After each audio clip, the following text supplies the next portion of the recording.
کرتا ہے.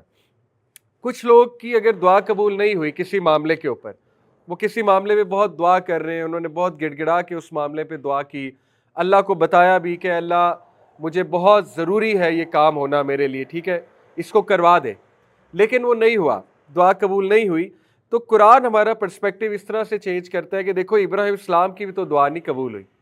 ابراہیم علیہ السلام جو ہے انہوں نے اپنے ابا کے بارے میں کتنی دعا کی ہوگی، اور ان کو دعوت دینے سے پہلے ہر بار دعا کرتے ہوں گے ابراہیم علیہ السلام، لیکن ان کی دعا قبول نہیں ہوئی. تو ابراہیم السلام کے سامنے میں اور آپ کیا ہیں؟ پہلی تو بات we are a know body. اگر ابراہیم علیہ السلام کی دعا نہیں قبول ہوئی تو میں اور آپ کیا ہیں؟ ہماری دعا کیوں قبول ہو؟ پہلی تو بات یہ ہے، ٹھیک ہے. یعنی ہم نے ایسا کیا کیا اللہ کے لیے کہ ہماری دعا قبول ہونی چاہیے، یا ہم ایسے کون سے اللہ کے بہت پیارے ہیں کہ ہماری دعا قبول ہونی چاہیے؟ یہ ایک پرسپیکٹیو ہے، سخت پرسپیکٹیو ہے، لیکن چلے دوسرے پرسپیکٹیو کی طرح آتے ہیں. دوسرا یہ ہے کہ ضروری نہیں آپ کی دعا نہ قبول ہو تو آپ ایک اچھے انسان نہیں ہیں، یا آپ ایک اللہ تعالیٰ آپ کو پسند نہیں کرتا، کیونکہ بڑے بڑے پیارے لوگوں کی دعا نہیں قبول ہوئی. آپ دیکھیں حضرت فاطمہ صلی اللہ عنہا نے نبی صلی اللہ علیہ وسلم کے لیے دعا کی ہوگی نا، اے اللہ میرے ابا کو صحت دے دے. جب نبی صلی اللہ علیہ وسلم شدید علیل ہوں گے، بیمار ہوں گے لاسٹ فیو ڈیز میں، حضرت فاطمہ نے دعا کی ہوگی، لیکن اللہ کا کیا فیصلہ تھا کہ نہیں، اپنے حبیب کو اللہ نے اپنے پاس بلانا ہے. تو اس کا کیا مطلب ہے حضرت فاطمہ کی خدا نہ خواستہ کوئی کہے جی دعا نہیں قبول ہوئی؟ بات اصل میں یہ کہ پیاروں کی دعا بھی اللہ تعالیٰ جیسے چاہتا ہے قبول کرتا ہے. نبی صلی اللہ علیہ وسلم نے احد سے پہلے کتنی دعا کی ہوگی فار اے کلیئر وکٹری، کہ اللہ کلیئر وکٹری مل جائے احد سے پہلے، لیکن ہمیں پتہ ہے احد میں کتنا نقصان ہوا. حضرت حمزہ ان کو شہید کیا گیا، مصعب بن عمیر کو شہید کیا گیا، اچھا خاصا نقصان ہوا ہے. تو اس کا کیا مطلب ہے کہ اللہ پیاروں کی دعائیں ضروری نہیں ہر ایک کی دعا پوری ہو جائے دنیا میں ہی، کیونکہ اکثر اللہ دعائیں رد کرتا ہے اس دنیا کی اور ان کو سیو کر لیتا ہے آخرت کے لیے فار ظاہر ہے بیٹر اپرچونٹی.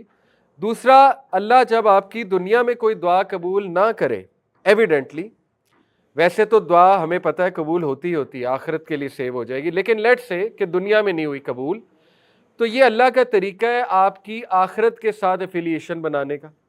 اگر آپ کو سب کچھ مل جائے جو آپ مانگ رہے ہیں دنیا میں، تو میرا نہیں خیال نو one will look up to جنہ، کوئی بھی جنہ کو لک اپ ٹو نہیں کرے گا، کیونکہ وہ کہے گا دنیا ہی جنت بن گئی، ہر چیز یہیں ملی جا رہی ہے، تو پھر شاید وہ ایفرٹ بھی نہ کرے جنت کے لیے اتنا. لیکن اگر کسی کو یہاں کچھ نہیں ملا تو پھر وہ لک اپ ٹو کرے گا جنت کو کہ چلو جنت میں مل جائے گا. اگر یہاں پہ بہت میری مشکل زندگی ہے تو چلو اللہ تعالیٰ وہاں پہ بہت آسانیاں دے دے گا، ٹھیک ہے. تو اسی طرح میں نے ابھی ایک حدیث پڑھی، میدان حشر کا ٹاپک بحریہ ٹاؤن میں وہ چل رہا ہے اسی کلاس میں، انشاءاللہ ہم یہ شروع کریں گے رمضان کے بعد. تو اس میں ایک حدیث ہے میدان حشر کے ٹاپک کے حوالے سے کہ اللہ تعالیٰ ایک غریب انسان کا حساب لے گا. وہ پورا ایک چیپٹر ہے کتاب کا کہ آسان حساب کن لوگوں کا ہوگا قیامت والے دن. آپ حیران ہو جائیں گے. اللہ تعالیٰ ایک غریب انسان کو بلائے گا جو غریب تھا، جس نے اتنے پیسے نہیں کمائے دنیا میں. وہ غریب انسان اللہ کو کہے گا، یعنی آپ دیکھیں کہ وہ باقاعدہ اللہ رب العالمین سے اپنی کہہ لیں بیچارگی واضح کرے گا کہ اے اللہ دنیا میں غریب تھا، میں نے آپ کے لیے مشکلات جھیلیں، یعنی مجھے اتنی آسائشیں نہیں تھی، میں نے آپ کے لیے برداشت کیا ہے. اللہ تعالیٰ اسے جواب میں کہیں گے کہ اے میرے بندے، اسی لیے آج تیرا حساب آسان ہوگا اور اسی لیے تو امیر لوگوں سے پہلے جنت میں انٹر ہوگا. آئی تھنک 500 سال پہلے غریب بندہ امیر سے جنت میں انٹر ہوگا، ٹھیک ہے. آپ دیکھیں کتنا خوبصورت پرسپیکٹیو ہے. آج ہم جس سوسائٹی میں رہ رہے ہیں، آپ دیکھیں ہمارے ولاگرز کیا سکھا رہے ہیں کہ غربت ایک لعنت ہے، غربت جو ہے وہ ایک تمہارا قصور ہے اگر تم غریب ہو. آپ نے دیکھا ہے ایسے للکارتے ہیں وہ کہ if you are born poor it's not your fault, if you die poor it's your fault. اب ٹھیک ہے، اوکے ایک جملہ ہے جنرل جملہ، لیکن اس جملے کے پیچھے کتنا مٹیریلزم ہے.